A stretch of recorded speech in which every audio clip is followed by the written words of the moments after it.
সুপ্রভাত বন্ধুরা, আজ হলো 7 আগস্ট শুক্রবার।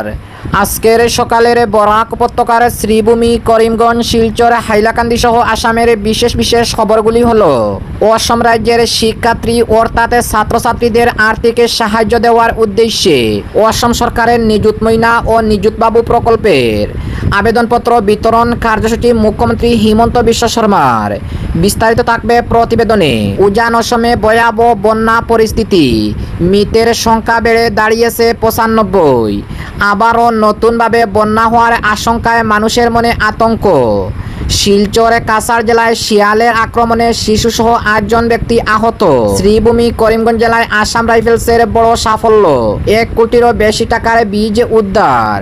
কয়েক ঘন্টার নোটিশে 31,500 কোটি টাকার স্টক বিক্রি করল মোদী সরকার।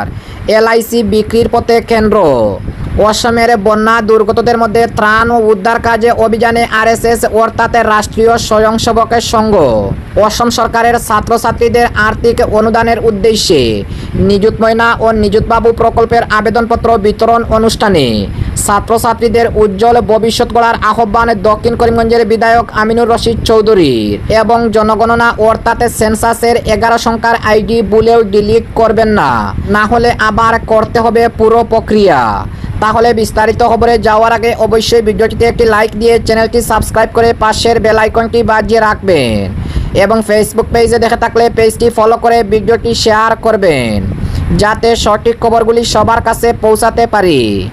এবার শুনুন আজকের খবরের বিস্তারিত। প্রথম খবর, অসমের শিক্ষার্থী অর্থাৎ ছাত্রছাত্রীদের আর্থিক সাহায্য দেওয়ার উদ্দেশ্যে অসম সরকারের নিযুত ময়না ও নিযুত বাবু প্রকল্পের আবেদনপত্র বিতরণ কার্যসূচি মুখ্যমন্ত্রী হিমন্ত বিশ্ব শর্মা। অসমের মুখ্যমন্ত্রী ডক্টর হিমন্ত বিশ্ব শর্মা গতকাল অসমের গৌহাটির শ্রীমন্ত শঙ্করদেব কলাক্ষেত্রে আয়োজিত কেন্দ্রীয় অনুষ্ঠানে মুখ্যমন্ত্রীর নিযুত ময়না ও নিযুত বাবু প্রকল্পের আবেদনপত্র বিতরণ কার্যসূচির শুভারম্ভ করে। অনুষ্ঠানে মুখ্যমন্ত্রীর ভাষণ প্রসঙ্গে ছাত্রছাত্রীদের বিভিন্ন শিল্প তথা কারিগরি খণ্ডে নিয়োজিত হতে কৌশলগত শিক্ষা আহরণের ক্ষেত্রে গুরুত্ব আরোপ করার আহ্বান জানান অসমের মুখ্যমন্ত্রী হিমন্ত বিশ্ব শর্মা। রাজ্যের বিভিন্ন প্রান্তের 452টি প্রতিষ্ঠানে এই আবেদনপত্র বিতরণ করা হয়।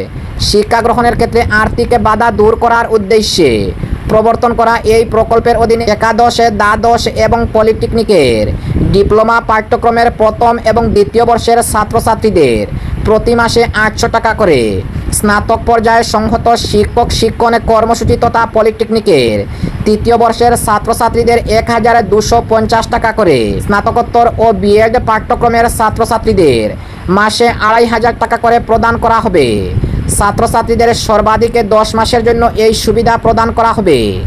গতকালের এই অনুষ্ঠানে শিক্ষার্থী সহায়ক প্রয়াসের শুভারম্ভ হয়। এই প্রকল্পের অধীনে উচ্চতর মাধ্যমিকের ছাত্রছাত্রীদের অধ্যয়ন সামগ্রী ক্রয় করার জন্য 1,000 টাকা, স্নাতক পর্যায়ের ছাত্রছাত্রীদের 3,000 টাকা এবং স্নাতকোত্তর পর্যায়ের ছাত্রছাত্রীদের 5,000 টাকা করে প্রদান করা হয়। অপরদিকে উজান অসমে ভয়াবহ বন্যা পরিস্থিতি, বন্যায় মৃতের সংখ্যা বেড়ে দাঁড়িয়েছে 95। আবারও নতুনভাবে বন্যা হওয়ার আশঙ্কায় মানুষের মধ্যে আতঙ্ক ছড়িয়েছে।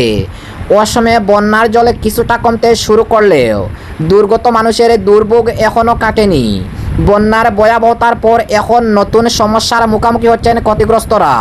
অনেক পরিবার বাড়িতে ফিরলেও তাদের স্বপ্নের ঘর এখন কাদায় ভরে রয়েছে, যা স্বাভাবিক জীবনে ফিরে বড় বাধা হয়ে দাঁড়িয়েছে। এদিকে বুধবার রাতে অসম রাজ্যের বিভিন্ন প্রান্তে টানা ভারী বৃষ্টির ফলে নদ নদীর জলস্তর ফের বেড়ে যাওয়ায় নতুন করে বহু এলাকা প্লাবিত হওয়ার আশঙ্কা দেখা দিয়েছে। জলের দ্রুত বৃদ্ধি অসমের রাজ্য জুড়ে আতঙ্কের সৃষ্টি করেছে। বুধবার আরও 6 জনের মৃতদেহ উদ্ধার হয়। চলতি বন্যায় মৃতের সংখ্যা বেড়ে দাঁড়িয়েছে 95। অসম রাজ্যের একই সঙ্গে 14টি জেলায় বন্যায় ক্ষতিগ্রস্ত মানুষের সংখ্যা বেড়ে দাঁড়িয়েছে 1.6 লক্ষ। বন্যা পরিস্থিতি পর্যালোচনা এবং ত্রাণ পুনর্বাসন কার্যক্রমের অগ্রগতি হতে দেখতে কেন্দ্রীয় স্বাস্থ্য ও পরিবার কল্যাণমন্ত্রী জেপি নাড্ডা বন্যা কবলিত এলাকা পরিদর্শন করেন। অন্যদিকে অসম রাজ্যের দুর্যোগ ব্যবস্থাপনা কর্তৃপক্ষ জানিয়েছে, অসমের গোলাঘাট জেলার নুমলিগড়ে ধনশিরি নদীর জলস্তর ক্রমাগত বৃদ্ধি পাওয়ায় ভয়াবহ বন্যা পরিস্থিতির সৃষ্টি হয়েছে। নদীর তীরবর্তী বাসিন্দাদের সতর্ক থাকার এবং নদীর থেকে দূরে থাকার আহ্বান জানানো হয়েছে। অসমের ব্রহ্মপুত্র সহ তার প্রধান উপনদী সুবনশিরি, ধনশিরি, জিয়াবর্লি, কপিলি ও বেকি নদীর জল বিপদসীমার উপর দিয়ে প্রবাহিত হচ্ছে। রাতের ভারী বর্ষণে জলস্তর আরও বৃদ্ধি পাওয়ায় নদীর তীরবর্তী এলাকাগুলিতে নতুন করে বিপদের আশঙ্কা দেখা দিয়েছে। আগে প্লাবিত না হওয়া বহু গ্রাম ও বিস্তীর্ণ কৃষিজমি এখনও পানির নিচে চলে গেছে। বহু জায়গায় সড়ক যোগাযোগ ব্যাহত হয়েছে এবং বিভিন্ন এলাকা বিচ্ছিন্ন হয়ে পড়েছে। লক্ষ লক্ষ মানুষ বন্যার কবলে পড়ে চরম দুর্ভোগে দিন কাটাচ্ছে। গৃহহীন পরিবারগুলো উঁচু স্থানে জাতীয় সড়ক এবং ত্রাণ শিবিরে আশ্রয় নিতে বাধ্য হয়েছে। অসম রাজ্যের হাজার হাজার হেক্টর ধান ও কৃষি জমি পানির নিচে থাকায় কৃষকদের ক্ষয়ক্ষতির পরিমাণ বেড়েই চলেছে। এদিকে এনডিআরএফ, এসডিআরএফ এবং স্থানীয় প্রশাসন ক্ষতিগ্রস্ত জেলাগুলিতে 24 ঘন্টা উদ্ধার ও ত্রাণ কার্যক্রম চালিয়ে যাচ্ছে। দুর্গতদের নিরাপদ স্থানে সরিয়ে নেওয়ার পাশাপাশি পানীয় জল, খাদ্য, ঔষধের সরবরাহ কাজ অব্যাহত রয়েছে। রাজ্য দুর্যোগ ব্যবস্থাপনা কর্তৃপক্ষের তথ্য অনুযায়ী বন্যায় রাজ্যের পরিকাঠামোর ব্যাপক ক্ষতি হয়েছে। বিশ্বনাথ জেলার ব্রহ্মজান এলাকায় 5টি এবং দরং জেলার মঙ্গলদইয়ে 2টি বড় বাঁধ ভেঙে গেছে। এছাড়াও চড়াইদেও জেলার চুলাপোতারে একটি কাঠের সেতু এবং উদালগুড়ির টংলায় একটি ফুটব্রিজ বন্যায় ক্ষতিগ্রস্ত হয়েছে। অপরদিকে শিলচরে ভয়ঙ্কর ঘটনা। শিলচরে কাছাড় জেলায় শিয়ালের আক্রমণে শিশুসহ 8 জন ব্যক্তি আহত। বরাক উপত্যকার শিলচরে কাছাড় জেলার কাটিগড়া বিধানসভা কেন্দ্রের হরিনগরে 2য় খণ্ড এলাকায় শিয়ালের আকস্মিক আক্রমণে শিশুসহ মোট 8 জন ব্যক্তি আহত হয়েছে। এরই মধ্যে আহত 4 জনকে সংকটজনক অবস্থায় শিলচরের মেডিকেল কলেজ হাসপাতালে ভর্তি করা হয়েছে। গতকাল রাতে হরিনগরের 2য় খণ্ড এলাকার বাসিন্দা রাজিয়া বেগম লস্কর ও তার পরিবারের সদস্যদের উপর আকস্মিক শিয়াল আক্রমণ করে। ঘটনায় ফুরকান উদ্দিন লস্কর, ফখরুন্নেসা লস্কর, আহাদুদ্দিন লস্কর, সাইরা বেগম লস্কর, জাগরুন্নেসা, ইন্তাজুর রহমান সহ মোট 8 জন আহত হয়েছে। এদিকে স্থানীয় জনগণের পক্ষ থেকে নিজেদের নিরাপত্তার স্বার্থে বন বিভাগ ও প্রশাসনের কাছে বিহিত ব্যবস্থা গ্রহণের দাবি জানানো হয়েছে। অপরদিকে শ্রীভূমি করিমগঞ্জ জেলায় আসাম রাইফেলসের বড় সাফল্য, 1 কোটিরও বেশি মূল্যের বীজ উদ্ধার। মাদক পাচার চক্রের বিরুদ্ধে বড়সড় সাফল্য অর্জন করেছে আসাম রাইফেলস। নির্দিষ্ট গোয়েন্দা তথ্যের ভিত্তিতে রাজস্ব গোয়েন্দা অধিদপ্তর এর সঙ্গে যৌথভাবে শ্রীভূমি করিমগঞ্জ জেলার বদরপুর এলাকায় বিশেষ অভিযান চালিয়ে বিপুল পরিমাণ পোস্ত বীজ উদ্ধার করা হয়েছে। অভিযান চলাকালীন মোট 11,130 কেজি পোস্ত বীজ বাজেয়াপ্ত করা হয়। উদ্ধার হওয়া এই চালানের আনুমানিক বাজার মূল্য প্রায় 1,65,00,000 টাকা হবে।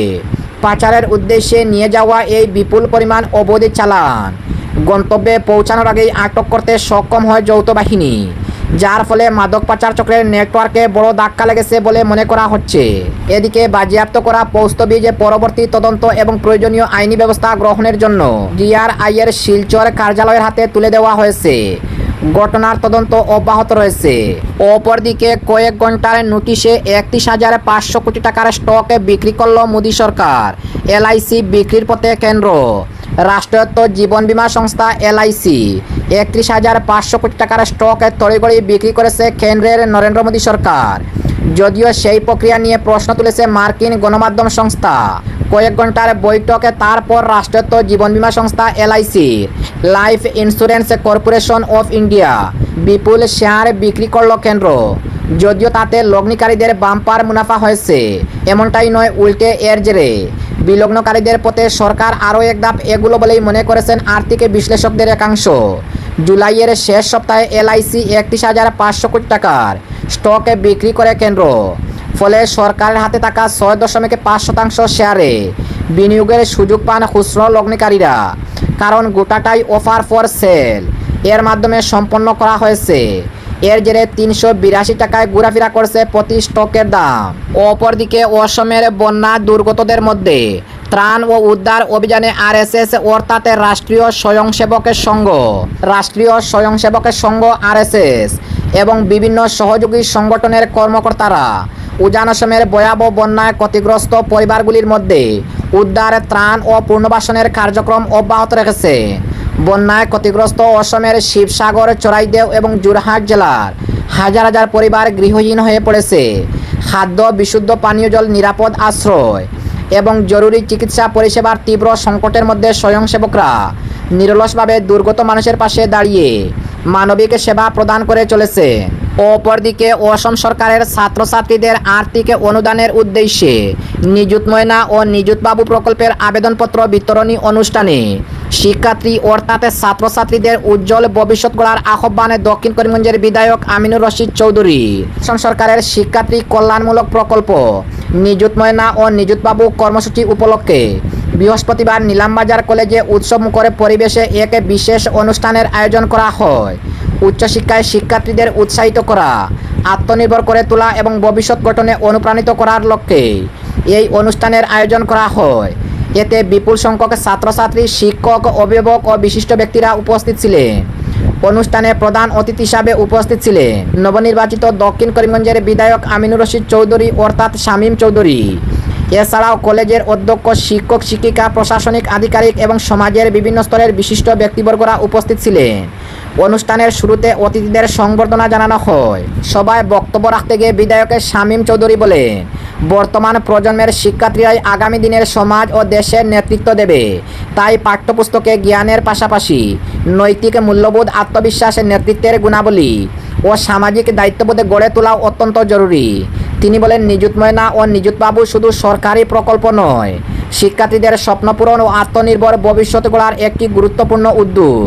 তিনি শিক্ষার্থীদের বড় স্বপ্ন দেখার আহ্বান জানিয়ে বলেন, কঠোর পরিশ্রম, শৃঙ্খলা, সততা, অধ্যবসায় সাফল্যের মূল চাবিকাঠি। ব্যর্থতাকে ভয় না পেয়ে প্রতিটি চ্যালেঞ্জকে শেখার সুযোগ হিসাবে গ্রহণ করার পরামর্শ দেন তিনি। এর পাশাপাশি আধুনিক যুগের চাহিদা অনুযায়ী বিজ্ঞান, প্রযুক্তি, উদ্ভাবনের ক্ষেত্রে নিজেদের দক্ষ করে তোলার পর গুরুত্ব আরোপ করেন তিনি। এবং আজকের শেষ খবরটি, জনগণনা অর্থাৎ সেন্সাসের 11 সংখ্যার আইডি ভুলেও ডিলিট করবেন না।